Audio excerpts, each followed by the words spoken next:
So, just for the show purpose, let me have you introduce yourself and tell me what brought you to Yuma. Sure. So my name is Bill Kelhoffer. I'm the managing attorney at Rafi Law Group.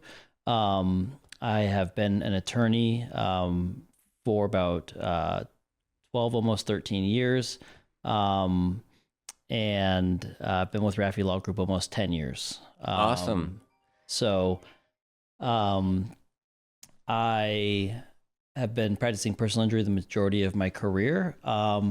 And the firm, Rafi Law Group, is the largest personal injury law firm in Arizona. Is it? Yes. Okay. Yes. How many attorneys? We have 29. Okay. Yes. So we currently have 6 offices in the Phoenix area. We have one in Tucson, and now we have one in Yuma. The reason that we've come to Yuma is, the firm is growing, and we feel that there's a need for good injury attorneys in every city. Yeah.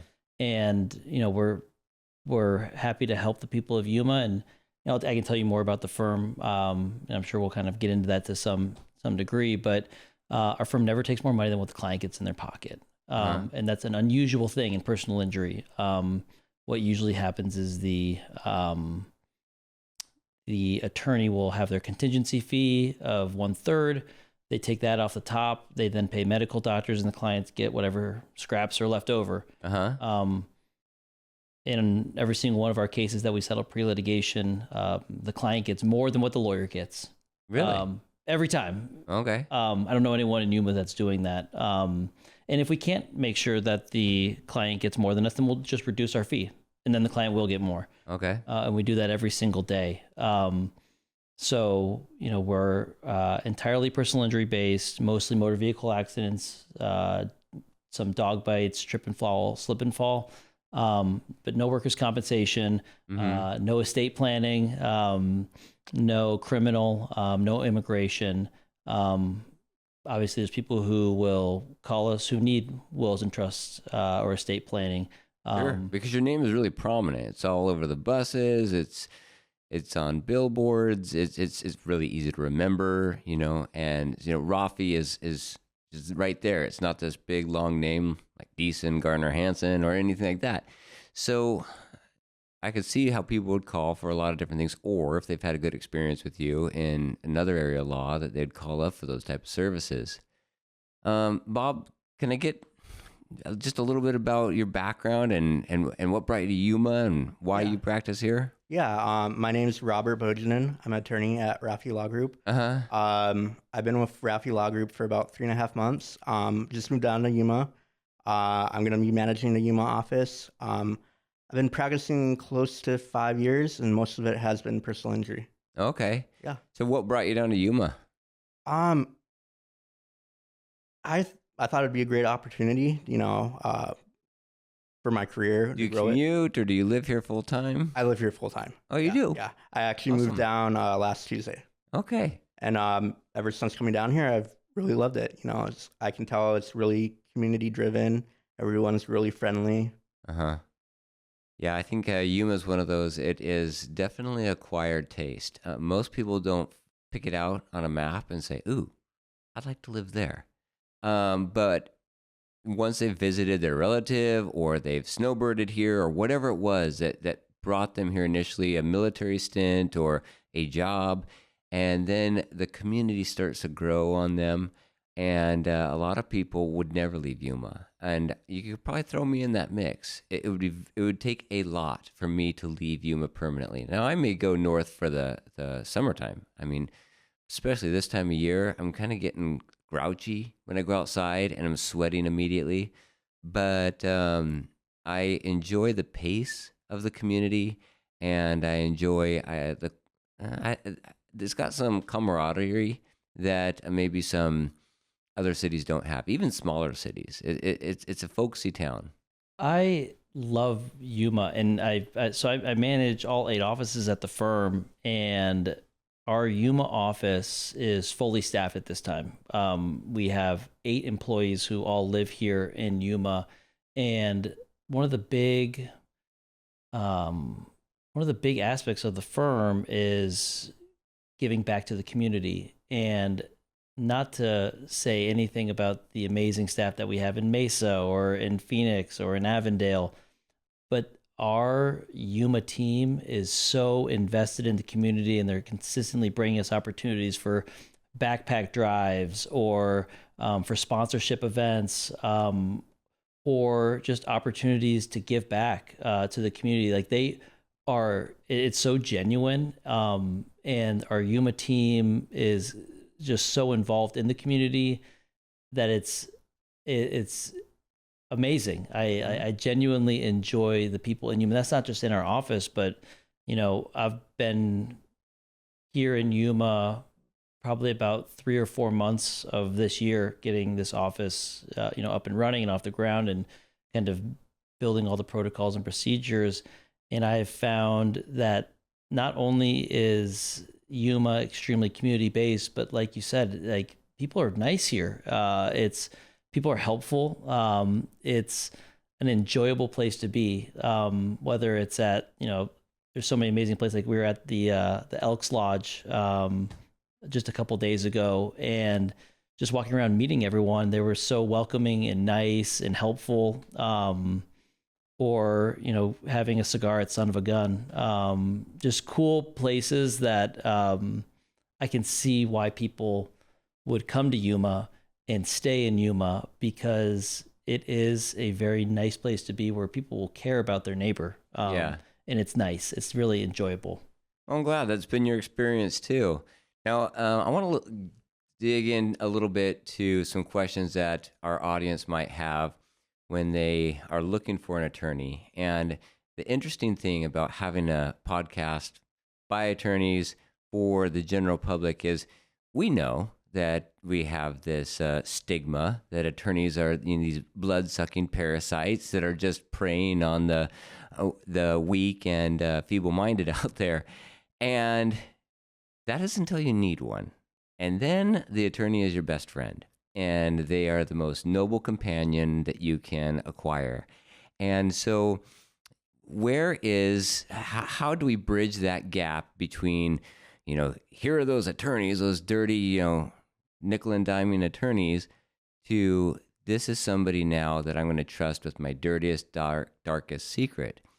And we've all probably been in car accidents. If you're driving right now, keep your hands 10 and 2 and your eyes on the road. But you either have been in a car accident or you will be in a car accident. And when that's the situation, 1,000 things are racing through your mind. You don't know what to do.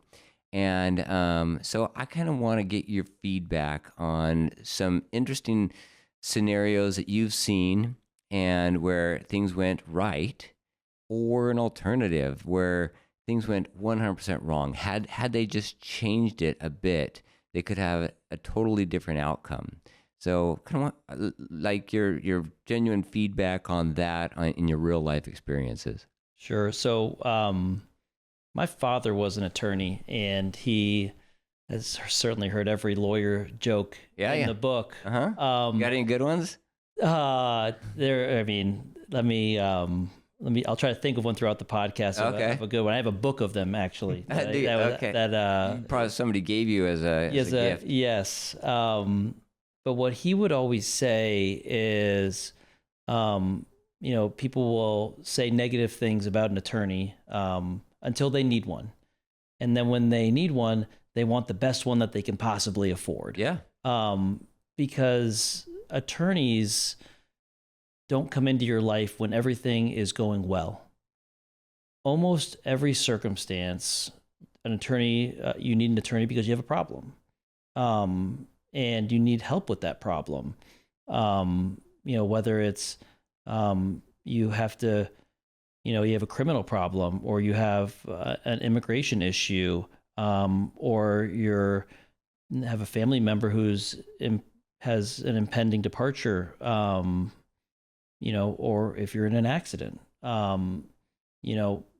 Attorneys back 20 years ago, there was many general practice attorneys, and they would handle everything from contracts to civil litigation, to immigration, criminal, everything. And what has really changed in the legal profession in the last 20 years is that attorneys have really specialized, and they have kind of honed in on one area of the law and become very good at that one area of the law. We practice personal injury law, and every area of the law has its complexities and intricacies and difficulties, or unique nature to it. But the simplest way that I could break down personal injury law is with the acronym LID, which is LID. And to have a successful personal injury claim, there must be liability, meaning someone must be negligent and cause you harm. There must be insurance, to have recovery or some way of recovering, whether through assets. And D, there must be damages. I could go through each of them, but what I have found is that you could have someone who has caused injury to somebody, liability and damages, but if there's not insurance, the collectability becomes difficult. And that's why it's a law to have insurance. It is the law. It's one of those things that if you don't have insurance and you get pulled over, that's one of the bigger fines out there. Yes, and equally, I think what a lot of people don't know is how to protect themselves. You're required, like you stated, that you are required to have insurance. And people think that because they have insurance, they're protected. But the truth is that state minimum insurance, it's called the 2550 bodily injury, only covers if you injure somebody else. So if somebody were to crash into you, and you were to have, $100,000 worth of medical bills, God forbid, if you don't have insurance to protect yourself, then you will be left owing that money. And I think that it's, if your listeners remember anything that I say and they forget everything, the one thing I would say that is so important is to protect yourself with underinsured motorist coverage, or uninsured motorist coverage, because if you don't have underinsured or uninsured coverage, you're relying on the person who caused the accident to compensate you. Mm-hmm. And that's someone who's already negligent. Yeah. And I would not trust somebody who is negligent to make sure that I'm fully compensated for my injuries. Oh yeah, we can only do what we're in control of. We can't control. Yeah, go ahead, grab one of those, Bob. Thank you. The rest of the society around us, and it goes with everything. It goes with how we treat people. It goes with how we do business, and it goes with how we protect ourselves. And so, when we're looking at protecting ourselves and our family, we want to make sure that, well, we're not going to go out there and try to make the society change. Change yourself. Change within your family, protect what you can, and then go out and, sure, you can vote for people that you want to make laws that are going to protect a society, but I've always found that those individuals that think that if we create more stringent laws against crime, then we're going to change behavior. If we create more incentives for good behavior, then we're going to create good behavior. And the reality is, the family is the best governing body that there is. And if we do those things ourselves and then influence the people around us that we work with and our friend group and others, then those things will work from the grassroots and grow up organically.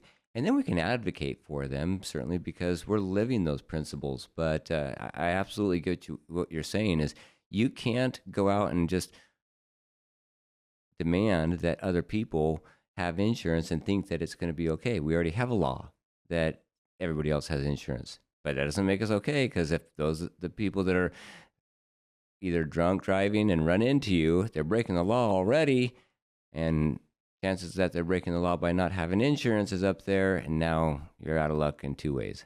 I can't tell you. I mean, I've represented thousands of people, of Arizonans, and I can't tell you how many times I've had to to explain to a client that the person who caused the accident wasn't following the law when they crashed into them, and then they were also not following the law by failing to carry any type of insurance. And then equally having the conversation that person who was injured was equally not carrying any insurance. And it's extremely difficult, particularly when there's really significant bills and really significant injuries, sometimes life-altering injuries. And people don't know that. People don't know how to protect themselves. I mean, we're talking about bodily injury and medical bills and injuries, but even just having collision coverage, for their vehicle, if you don't have collision coverage for your vehicle, people don't know that you're going to pay out of pocket to fix your car if that other person doesn't have insurance, or they have insufficient property damage limits to compensate you. And so it is absolutely critical to have collision coverage, underinsured motorist coverage, and then another coverage is called medical payment coverage. And insurance companies will never tell you to add $5,000 worth of medical payment coverage, but it's basically $5,000 from your automobile policy that will go straight to paying your medical bills, and it raises your rates like $40 over 6 months. Okay. It's nothing. A couple dollars a month to have this type of coverage. And it is an extremely helpful tool to make sure that you're not left holding debt after an accident that you're in and you're not having medical bills. Those three things are absolutely, critical. And any member of my family, I insist that they have it. Because it is what will ultimately protect you, which is what insurance is for. Right. So when I am driving and I get in a car accident, it's going to be my insurance company that's going to have to jump in and protect me or defend me and pay for the damages that I caused. And what liability then do I have to my insurance company, because I'm paying them for that in the first place? Do I have to repay them for any of the damages that they've paid out for me? So that's a really good question. What Rafi Law Group does is we practice plaintiff's personal injury. So we're representing historically the people who are injured. Mm-hmm. What you're talking about is when you cause an accident and you have your insurance, say Geico, State Farm, Allstate, when they jump in, the reason that you pay for insurance and you pay those premiums monthly is because when you're involved in an accident, that they will hire you a lawyer. So if somebody does decide to sue you, you now have representation, number one. But number two, they hire to pay out claims, which could be property damage claims. They could be, if you damage their vehicle. It could be bodily injury, meaning the person that you crashed into has injuries or medical bills that the insurance should cover. The short answer to your question is no. You don't need to repay your insurance company. Because that's what I've been paying for. That's what the premium is supposed to cover the entire time. Exactly. Okay. Now, that being said, some automobile policies will be for $25,000 worth of property damage is what it will list.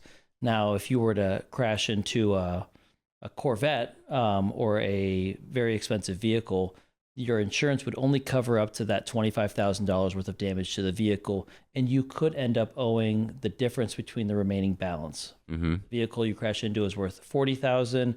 Your automobile insurance would cover up to the 25, and then you would be on the hook for the remaining portion. So if the liability is pretty obvious and the damages are pretty obviously in excess of the amount of coverage that you have, then really the insurance company, my insurance company, if I've caused the damage, is going to say, okay, well, it looks like we're cutting a check. There's not a lot to argue about here because it's definitely above the amount that we are going to be involved for. So they cut the check for $25,000.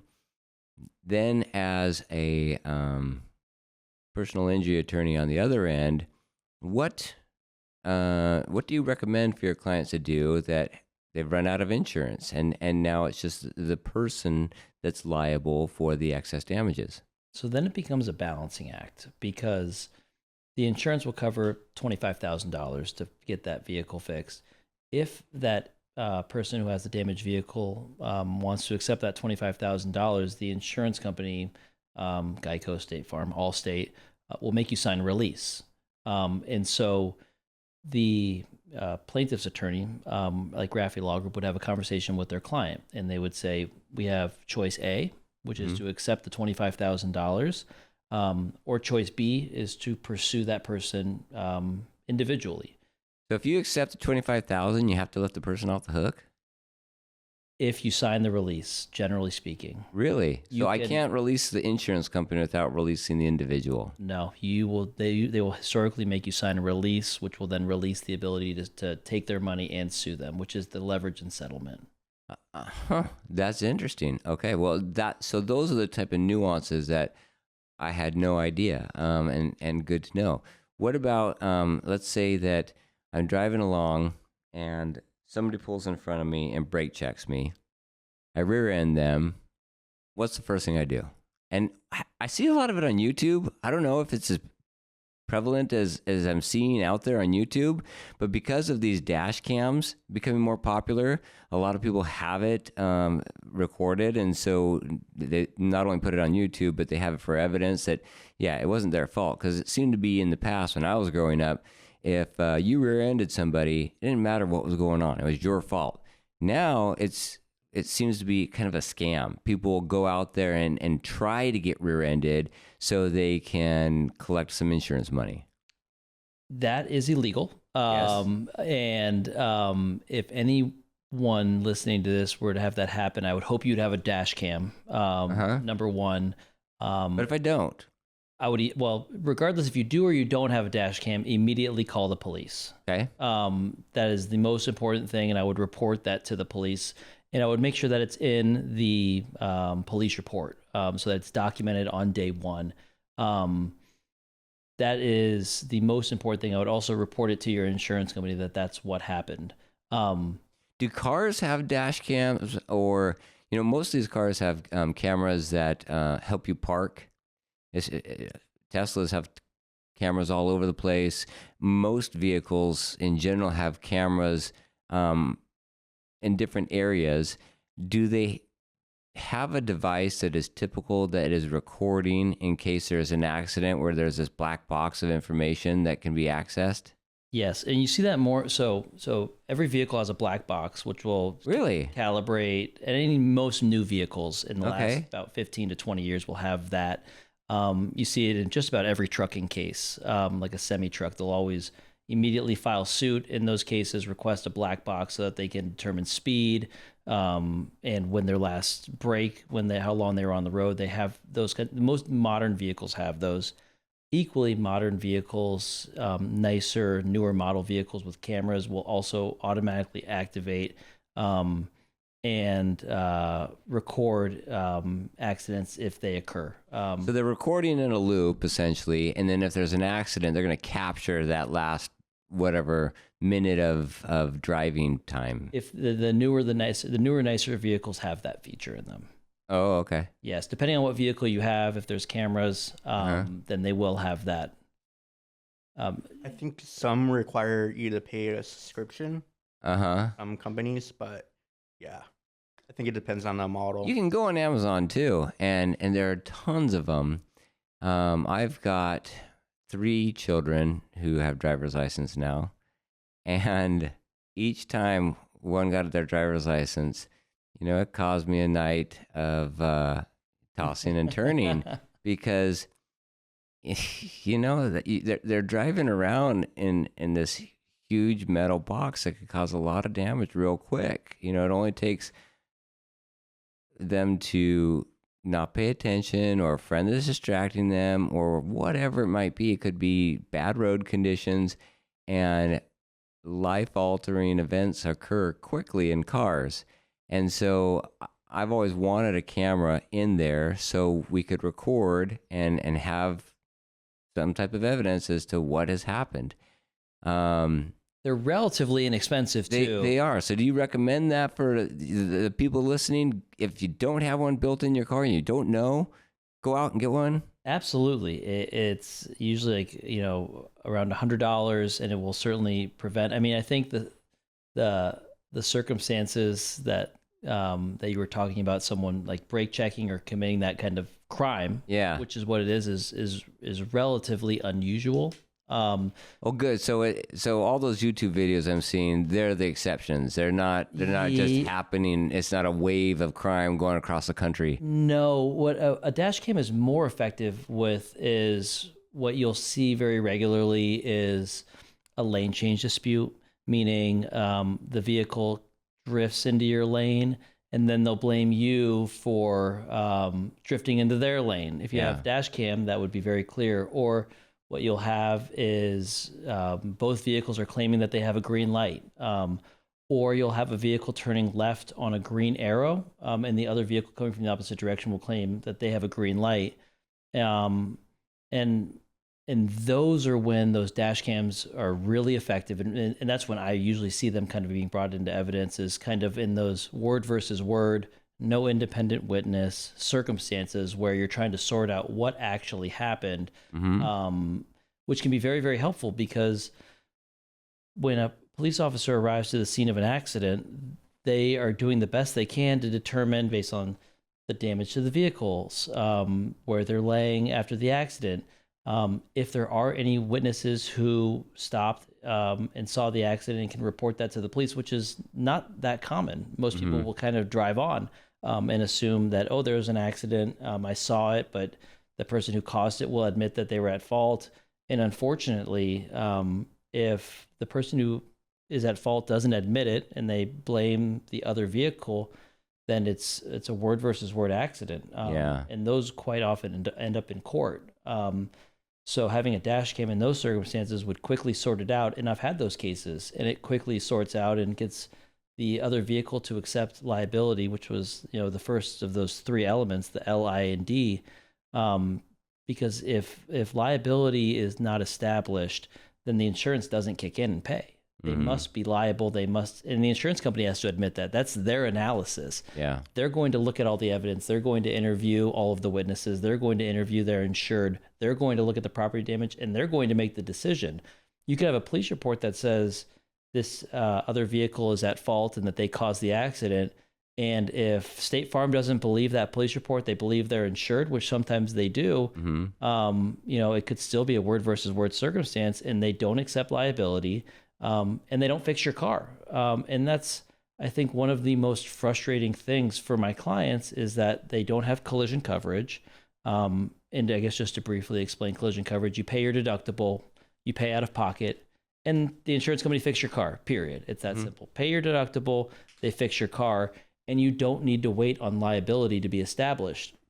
So in a circumstance where it's a light dispute, everyone's got a green light, with air quotes, or it's a lane change dispute where everybody is changing into everybody's lane at the same time and nobody knows what happened, that vehicle that really caused that accident, they're not going to fix your car unless that other person admits that they ran the red light or that they changed into your lane. And, I don't want to say it's quite often that they won't admit it, because a lot of people feel guilty. They feel, that they caused harm to somebody, and they that's what insurance is for, is to, compensate that person. Sometimes they just don't know. Maybe they're looking down, or maybe they misremember, or they made a mistake. And it's not that they're dishonest, but they just genuinely were in a very traumatic circumstance where they were in a serious T-bone collision and they don't remember. And I think that that's more common than people think. And I think in those circumstances, it's particularly important to have collision insurance. Even as an accident with, a single vehicle accident, you are driving down the road and, you, God forbid, take a turn too wide and hit a guardrail. If you don't have collision insurance, you're paying for that out of pocket. Versus if you have collision coverage, you pay your deductible, they fix the car, no questions asked. And so if you don't have that collision coverage, you're relying on somebody else's insurance who has no duty to you to fix your car. Yeah. And that is very frustrating when you have a job that you need to get to on time. That's very frustrating when you have children that you need to take to school. That's very frustrating when you don't have that money available at that moment to get that car fixed or to repair the tires or to make it functioning so that you can get to work. And it's interesting because you talked earlier in the show about how attorneys used to do all different types of law. They used to do personal injury, divorce, maybe a little DUI, contract disputes, and now they're more and more becoming specialized. In a small town like Yuma, you'll still see attorneys that will do a wider variety of law because it requires a big population or a lot of people requiring a very specific issue to stay in business when you have a very narrowly tailored law firm. This law firm only does estate planning. Your law firm only does personal injury. It follows, I think, the trends of our society in general, just like with cars. You used to be able to change your own oil and kind of look down upon, you don't change your own oil? What are you, too fancy for that?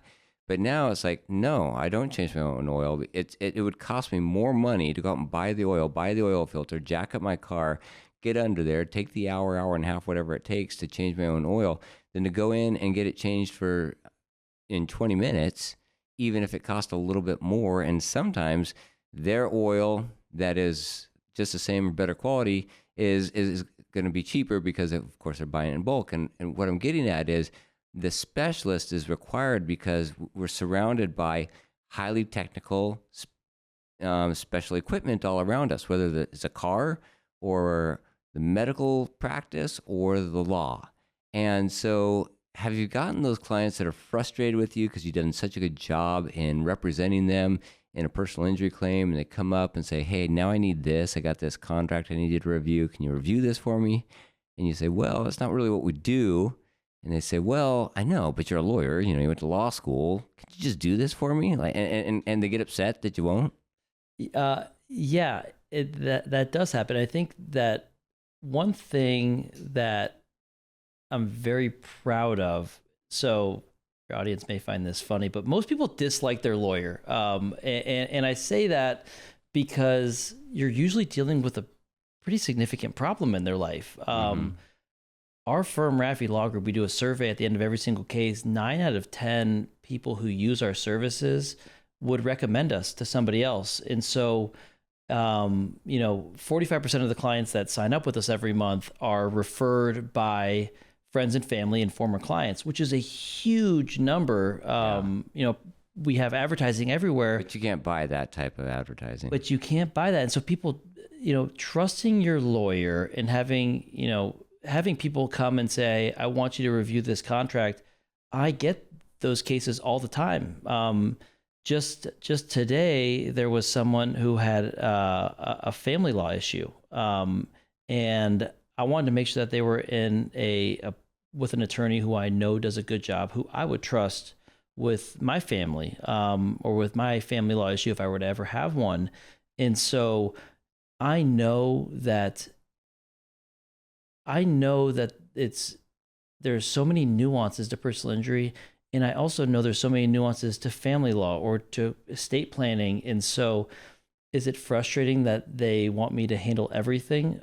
Probably to some degree, but I think also one of the reasons that our firm has such a good reputation is that we're honest with the client, and we'll tell them, we don't do that, but we know people who will take care of you and who will do a good job. I mean, with the nuances, nuances of personal injury, and I will try not to put your audience to sleep, there's so many things that people would never know. Like, I can't tell you how many clients or people who have been injured in an accident, and I meet with them, and they tell me that they handled it themselves. And they think that there's not many nuances of it and that they can certainly handle it. Why would I why would I pay a lawyer 33% to handle something I can do myself? And what I would tell them is, number one, insurance companies make lower offers to people who are not represented. It's a statistically proven fact. But also, there are so many nuances to bills and who you owe. And, one of the questions that I'll ask an attorney who does multiple areas of the law, I'll ask them, how do they handle liens? And what I've had lawyers tell me who don't do a lot of personal injury is they'll say, well, I pay them all, Bill.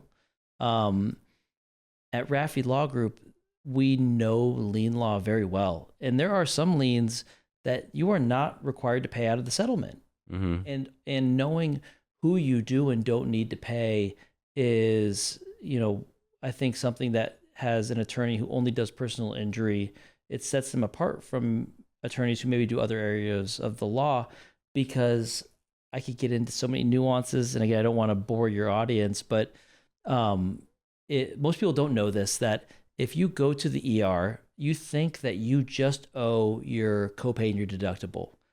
That is not true. You don't just owe your copay and deductible. You also owe what your insurance paid that hospital for your services.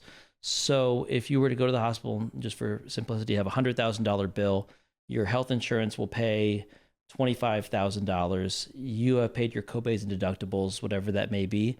You also owe that $25,000. And on top of that, that hospital could do what's called balance billing, and they could balance bill the $75,000 remaining off of that bill. So you really owe the full $100,000 off of that bill. As personal injury attorneys who do this every single day, sometimes you need to repay that $25,000 and sometimes you don't. And sometimes you need to repay that $75,000 and sometimes you don't. And so when we've handled thousands of cases at Rafi Law Group, when we've handled thousands of clients and thousands of liens, I can tell you within a couple minutes who I do and don't need to pay. And if I don't need to pay a non-valid lien, I won't pay it. Mm-hmm. And I want to give it to the client. We never take more money than what the client gets in their pocket. And I told you that. And the reason that we're capable of doing that is that we know who we need to pay. And if we need to pay them, we are excellent at negotiating down as low as possible. And if we don't need to pay them and their lien does not attach to that settlement from that other vehicle, or only attaches to part of the settlement, I can leverage that to give more money to the client, which is ultimately my goal, because at the end of the day, the most important thing is that the client gets the most money. Right. The client is happy with my services. And I think that I could spend an entire podcast explaining the nuances of subrogation and lien law, and it would be very uninteresting. But it's the truth. And most lawyers who have practiced personal injury, even for years, don't know the wealth of knowledge that our firm has by handling so many cases over such a long period of time. Well, and there's not only that, I've found in every area of law that just because a lawyer has practiced for a long time doesn't mean they're that much better.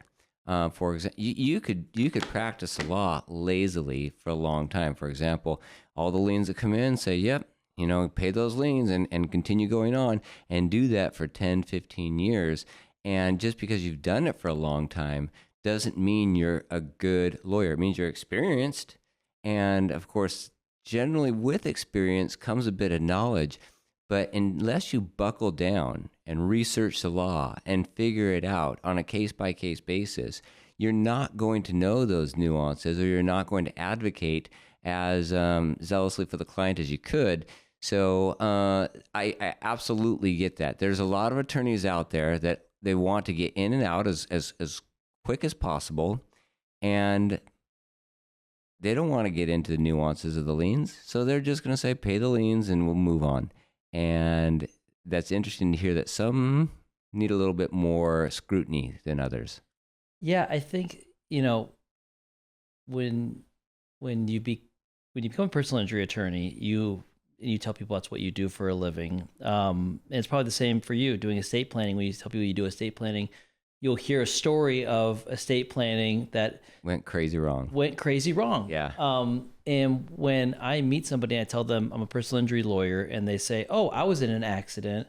I will ask, "How did it go?" And what I generally hear is two things. They'll say, number one, it took forever. And it is a long process.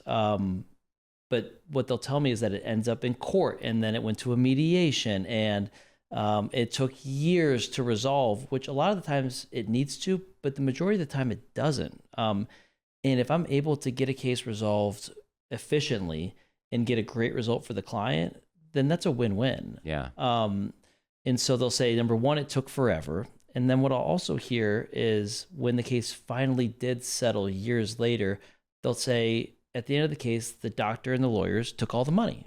And that's, I think, why a lot of people don't hire a personal injury attorney, is because that trust has been frayed, whether it was their friend or their family member or their son or their cousin or their aunt who had this negative experience. Yep. And they think, I would rather handle this themselves, because some lawyer, whether it's because they didn't handle the liens or they don't know how to efficiently process the case, will have this bad experience. And it's unfortunate, because at our firm, we never take more than what the client gets in their pocket. And knowing those nuances of liens and subrogation, and knowing how to maximize a result and ultimately have it be efficiently resolved, results in us resolving cases quicker than most law firms, and where the client gets more money than the lawyer 100% of the time if I'm able to settle it. And so our firm is built on not doing those two things. Yeah. Don't have it take forever if it doesn't need to be, and have the client win at the end of the case. The client gets the most money. And if they don't at my firm, I'm reducing my fee. I will just voluntarily reduce it, and they will get more than me, and I'm happy to do that. And I do it every single day. Just today, I was signing papers that a client, I needed to reduce my fee to make sure they got more than me, and we do it every single day, and we're happy to do that. And so I think that that's different. I think that's one of the reasons that our firm has grown so quickly, is that our clients trust us. You know, we wouldn't have the reputation that we do without having such an undying trust with our clients, and with so many people recommending and saying, you know, call Rafi. They will take care of you. They know what they're doing. I think, you know, equally what kind of makes us different, because we're talking about resolving cases efficiently, is we have specialized paralegals who work on each portion of the case. So the paralegals make or break it. Paralegals are everything. Any attorney knows that behind every great attorney is an even better paralegal. Yeah. Same with nurses and doctors. You know, the nurses are the ones that are there for you. The doctors obviously need to know what they're doing, but the nurses, they're going to provide the care that you need. Yeah, I mean, the difficulties of requesting true bills and records from a hospital is, you know, people think when they go to the hospital, I have my discharge paperwork, I have my bill to my health insurance, that's sufficient to present a claim. But you need to have the true bill, the bill that has what's called the CPT codes on it, because the insurance company is going to plug those CPT codes in to evaluate your claim. What you get as discharge paperwork is not what an insurance company will need to evaluate your claim. And more importantly than that, just getting the hospital to send you those and sending that record request to the correct area is mind-bogglingly difficult to someone who isn't doing it all day. Or, you know, going to the liens and the subrogation. My accountants who do my liens and my subrogation, quite frankly, know more than a lot of personal injury attorneys. I mean, they're reading books about liens and subrogation in their free time. Yeah. And having, you know, a paralegal who is just handling the liens and the subrogation, a paralegal who's just handling the bills and records request, makes not only the product better, but it makes it more efficient. And it makes the case ultimately move along faster, and avoid the first thing that people say about their accident is that it took forever, is that the paralegals at our firm are incentivized to move the case along efficiently and to do it right, and not to repeat steps. Yeah, and it kind of represents where we've gone in the automobile industry, where, like I said, you used to be expected to pop the hood and maintain your car yourself, whereas now, if you reach in there and start messing with some wires, I mean, you're going to be making some serious mistakes. You have to be a master mechanic, and you have to have the computer to determine what it is, first of all, that we're looking at with the car. And I'm pretty mechanical. I come from, my father was a mechanic. I like to get under a car, and I like to do my own oil changes and, change out my brakes and things like that. But on cars that exist today, there's so many calibrations that go along with it that you're a fool to do it if it's a newer car. You need to work on an older version car that doesn't have all those gadgets and the computer systems involved. And it sounds like it's the same with personal injury claims, that you can't just take it and say, okay. And every other case, I get it that it was complex enough to require an attorney, but mine, I'm just going to apply common sense, and I'm going to make that prevail if I argue long or loud enough. It's like, it's not about being long and loud. It's about knowing where to go and how to proceed with the whole process.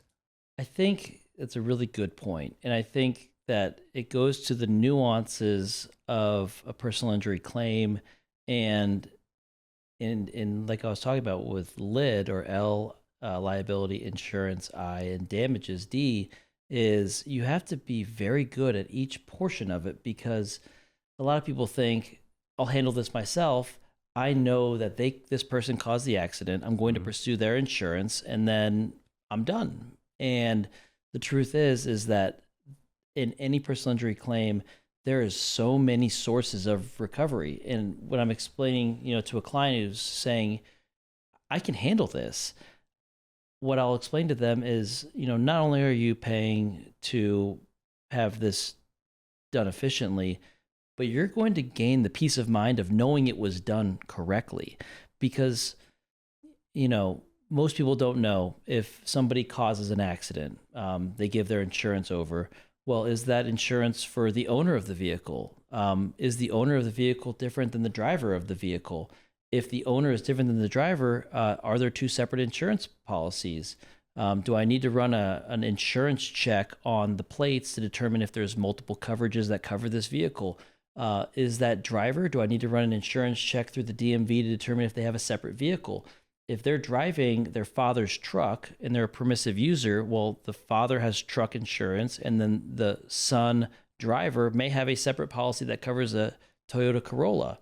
Well, automobile insurance, bodily injury liability insurance follows the driver. So I can go after the automobile owner's insurance. I can then go after the driver's insurance. If you're inside of a vehicle, the owner of that vehicle may have underinsured motorist coverage. The driver of the vehicle that you're within may have underinsured motorist coverage. And if you carry underinsured motorist coverage, it will also kick in. And I think people don't know about 4 of those 5 insurances that I just listed. And to know if you have really significant bills, or even if you don't, to know what coverages exist. When I'm talking about medical payment coverage, I said get $5,000 worth of medical payment coverage.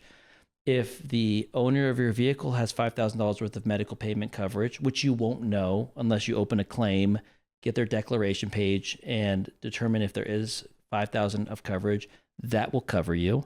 If the driver of the vehicle that you're in has $5,000 worth of medical payment coverage, that will cover you.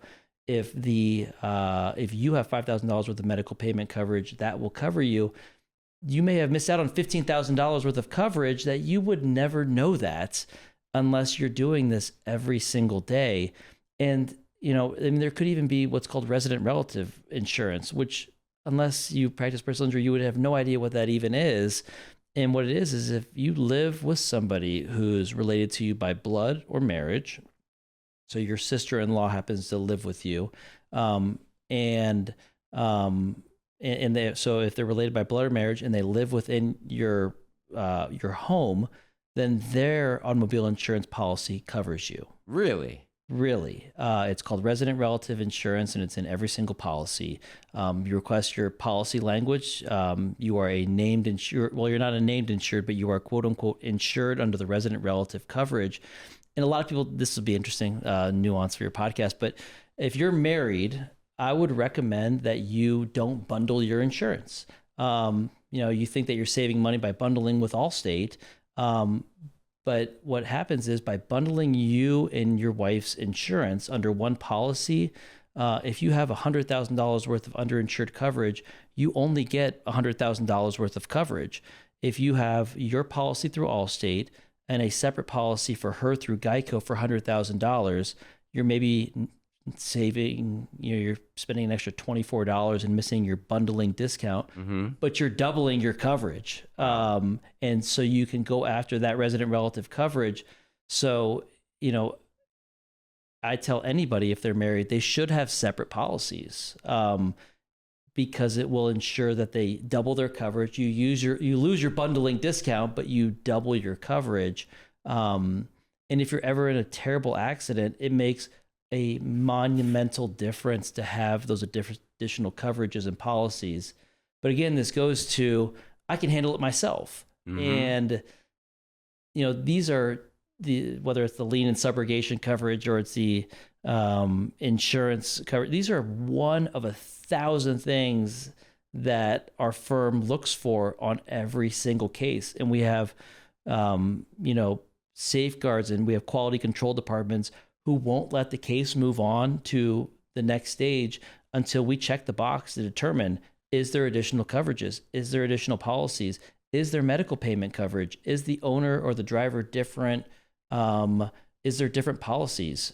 We won't resolve a case unless we determine every box has been checked and has been done the right way. And so I tell clients every day, you're not just paying to have it done right. You're paying for the peace of mind of knowing that it was. Right.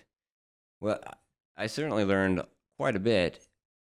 I'll tell you, there were 4 different accidents that I approached 4 different ways in my life. And the first, I was a young kid. I was 18 years old, and I hit a deer, got in a serious car accident. Car was absolutely totaled. Terrible. And I was severely injured. That wasn't an automobile insurance issue. It was, well, maybe it was. All these things that you're talking about, who knows? Maybe it was. But I went to the hospital, and I was misdiagnosed. I actually had a broken neck. And they sent me home. They x-rayed the wrong spot. They x-rayed my skull. And so I lay in bed for 3 weeks. Eventually made my way to a chiropractor because the hospital discharged me. Chiropractor takes one look at me, says, you got a broken neck. You need to go to a different hospital. I lived in a small town. And so a different hospital in a little larger town has some better equipment. And so they x-rayed it and found the real issue. And there was some significant damage that occurred in between. And so my parents hired a lawyer, and I went on with my life. I figured they're going to hire a lawyer, and I'm going to move on, and settlement will come out when it comes out. 3 years goes by. My parents literally go bankrupt from medical bills, and the lawyer says the case isn't worth pursuing. I am not a doctor, and I don't read x-rays. I'm not a radiologist, but I could see very easily where the break in the neck was. It was very obvious and visible. I should not have been discharged and sent home. And because I was, worse nerve damage occurred as a result of that. And so there was some liability. There was the lid there that you were talking about. And that's what happens when you don't hire the right attorney for the situation that you're going into. There was another case where I was in undergraduate school, so I was at Colorado State, and we were in a multi-car pileup. So basically, there was a construction zone, a quick slowdown. We slammed on our brakes, skidded, and stopped just before the car in front of us. And then this pickup truck came from behind us, hammered us and plowed us into the car in front of us. My wife and I both got whiplash, but there were no serious injuries to us. But our car was totaled. And the insurance company says, well, no, since technically you got written a ticket for rear-ending this car in front of you. I'm like, well, yeah, we rear-ended them. We were smashed into them. I'm like, well, you got a ticket for that. So they would not cover the damage. And so I pursued it on my own, and I got probably 50% of the car's value for it, and then just moved on with my life. That's the second instance where, okay, we're approaching it different ways. We're getting different outcomes. The third was I think my third year law school. And for those of you that don't know, there is 3 years of law school, then you take the bar exam. So I was in my third year law school. I'm thinking I'm basically an attorney, right? And I can handle all this. And something happens. Oh,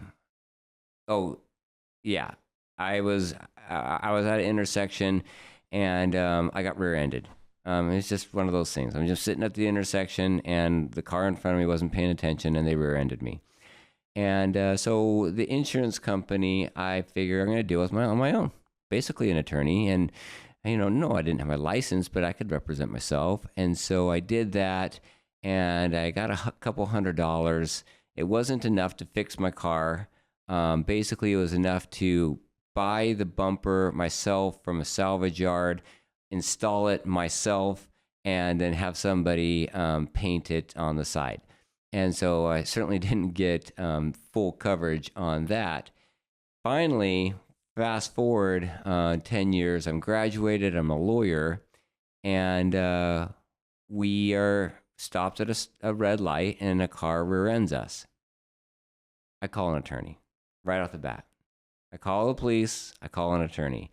I've now practiced law for 10 years. I've practiced different areas of law. I've practiced civil litigation with contracts. I've practiced bankruptcy law, and I've practiced estate planning law. And I know I do not have what it takes to, climb the learning curve that is necessary to understand all the nuances that is involved in this personal injury claim. And so it's interesting, the more you know, the different ways that you react. We found an attorney that did personal injury claims. They filed the suit. It was over within 3 months, and we got paid for it because we did need to get some. It was, again, whiplash, so we did have some physical therapy, some chiropractic work. We got our car repaired. Everything was done.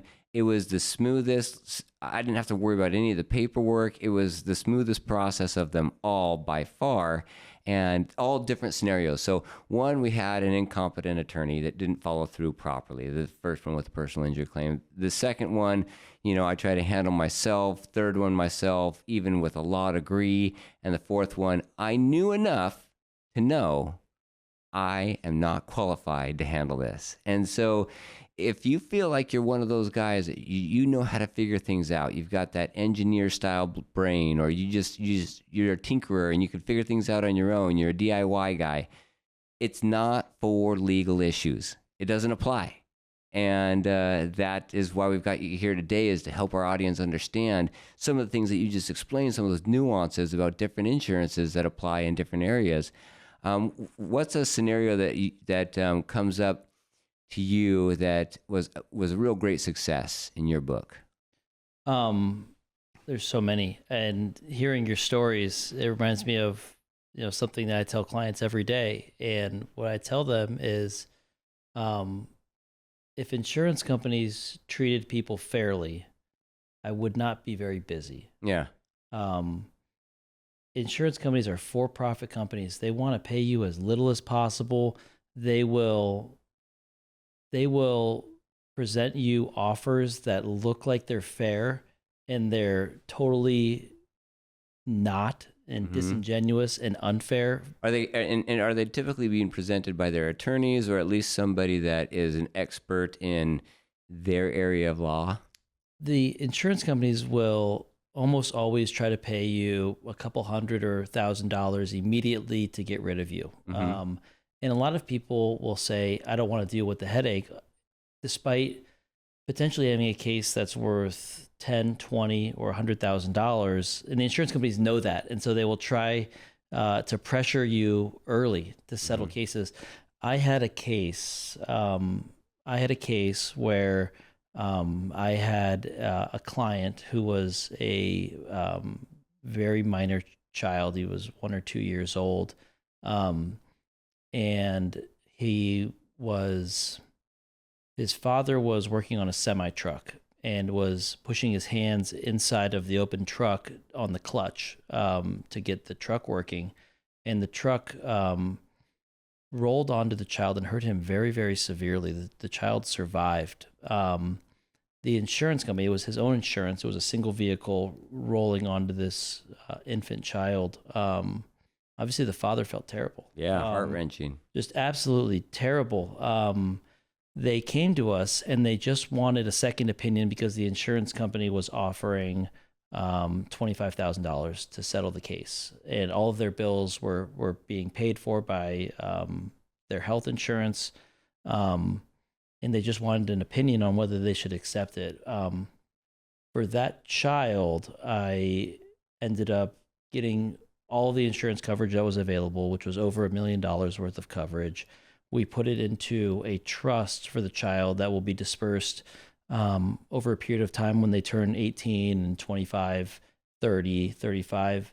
And in the just for your audience, the child has no residual issues despite spending the first 8 months of their life in the NICU.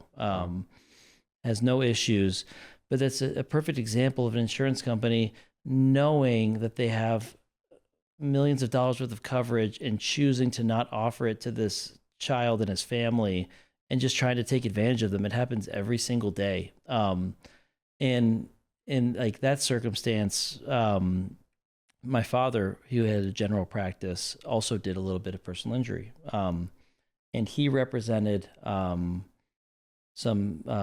individual who was involved in a motor vehicle accident. He was, I believe, around 9 or 10 years old, was riding his bike across the street and was hit by a car. He became paralyzed in his dominant right arm. The insurance companies refused to offer him all of the insurance company that was available. He ended up hiring my father, and my father pursued that policy, all of the available insurance policies, and ended up getting all the available coverage after years of litigation and suing these insurance companies when they should have just offered it to him on the front end and treated this child properly for having a paralyzed right arm.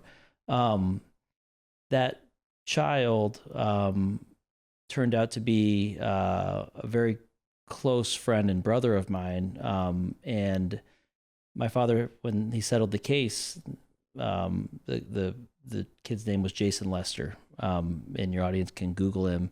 He became very close with my family, very close with me. He turned out to be one of the most resilient, amazing human beings ever. He went on to become an Ironman athlete, Really? Which you can imagine doing an Ironman with your dominant right arm being paralyzed and swimming through that. He then went on to complete Ultramans, become sponsored by Nike, and ultimately won an ESPY for Best Male Athlete with a Disability, which he brought my parents to. He's very close with my family. And a lot of it was because he had an attorney who cared about him. And when he settled that case and got him all the insurance coverages, he put it into a trust that would be dispersed over Jason's life, and gave him the ability to pursue his passions and pursue the things that he loved, which was being a triathlete.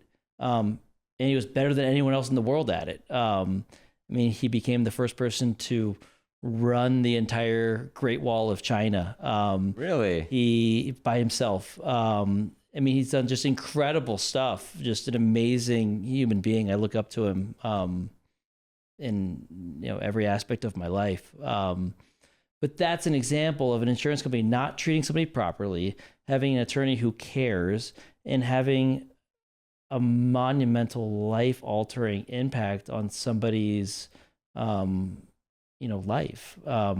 And so, I tell a story to the attorneys that I work with is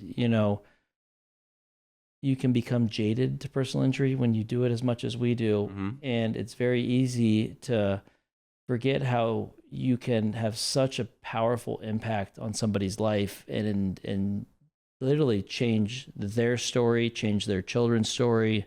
Being an attorney is a very powerful thing. And having the ability to impact somebody's life so drastically is a great responsibility and a duty. And it's something that I take very seriously, because if you don't protect somebody, you can't rely on the insurance company to do that. Yeah. They don't have your best interest. They've got the business's best interest in mind. That's what they're employed to do. And that story is just, that's what we're looking for. We're looking for success stories. And we want our audience to understand that, yeah, attorneys do have a bad rap, and some of them deserve it. But some of them are out there creating the potential for someone to become amazing, and also everybody to sleep well at night, knowing you don't have to be an expert in this area. We got you covered. Yeah, I think, every area and every profession can have bad apples. And unfortunately, those are the things that make the headlines. Yes. A lawyer doing a really great job on a trust and estate never makes the headlines. But it makes a huge difference. Oh, I can see the day. to the heirs. And I think it's interesting. Personal injury attorneys have somehow gotten a bad rap as, people will say ambulance chasers. Mm-hmm. And I don't know if it's Geico or Allstate or State Farm, that have pushed that. Have this ad campaign out. But as somebody who is representing injured people, I mean, literally, when I got out of law school, every attorney gets to choose their area of the law that they want to go into. I was lucky enough to be in a position to represent victims. My clients 100% of the time were injured by somebody else's negligence, and it wasn't their fault. 100% of the time. And it's not my job to take advantage of insurance companies. It's not my job to do anything other than to make sure that my clients' rights are upheld, that they pursue their claim to the full extent of the law, and ultimately to make sure that if they have a claim, it's pursued aggressively. These are victims. The idea that a plaintiff's attorney is an ambulance chaser, or that they're preying on a victim when they're really protecting the victims. Yes. They are representing the victims. They are looking out for the victims to make sure that they are fairly compensated. And that's what we do every day. And I take a lot of pride in that. Well, that's wonderful. And that's why we've had you on the show, because we've met you before. We know that you're newer in town, and we wanted to get your name out there so people know who you are. There's plenty of attorneys out in town. But sometimes you need to go through and understand who there is to trust. So how would we contact you? I would say the easiest way to contact us would be to just look us up online, or to dial our phone number. We have just Rafi. Just type it in Google. If you just type in Rafi Law Group to Google, you'll find us. It's Rafi, not Rafi. It's I pronounce it Rafi. I've heard it every different way. I've never really corrected anyone. I don't think there's any right or wrong way. I say Rafi. Okay. And if they just type it into Google, or they see one of our billboards, the phone number is on there. And we're here to help. I hope no one ever needs to hire us. Honestly, if they're calling us, it means that they have had an accident and they're in needing of someone that they trust. And I take somebody putting trust in me or anyone at my firm very seriously. And I hope that they never have to use our services or to call us. But if they do, we're here. But the amount, the statistics, the amount of people driving out there, the amount of accidents that happen each day, we need to have that information. Information is power. So appreciate you coming on, giving us that information. And if you're listening out there and you've gotten in a car accident, you might want to call Rafi. Yeah, I mean, we'll look at any case, even if it's older, and we'll be honest. If you have something that's worthy of pursuing, we'll give you the honest truth, 100% of the time, and that's our reputation now, and it'll be our reputation long into the future. And I appreciate you having us onto the show and letting us talk about kind of what we do. And yeah, we'll have to have you back, and we'll talk about the cool events, the not so cool events, and some other nuances out there that listeners will want to hear about. We would love that. And I'll just end the podcast by saying, well, your audience is the first to know that we're going to be the title sponsor of the Somerton Tamale Festival. So really? You'll see us all over it. So we're very excited about that. What days are those? I believe it's December 20th. It's right before Christmas. It's one day? So it's one day. It's down in Somerton. It's a huge event. I mean, there's 30,000 people that go. It is just an amazing event, and we're just very excited to be a part of it and be a part of the community here in Yuma. There's also event Tacos and Tunes that's coming up in a couple of weeks. I don't have the exact date for it, but if you Google it, you'll see it. We're also sponsoring that event. Yeah. And we're just excited to get involved with the community, whether it's with the food bank or with other backpack drives. We just did one. We just want to give back to the community and be a part of it. It's very, very important to us. And to this point, Yuma has embraced us with open arms, and we take their trust in us very seriously. And we're very happy to be here and happy to provide excellent services to this amazing city. Well, Bill, Robert, thank you for coming on our show. That'll do it for today, but we'll look forward to having you back. Thank you. I appreciate your time, and you have a very nice day.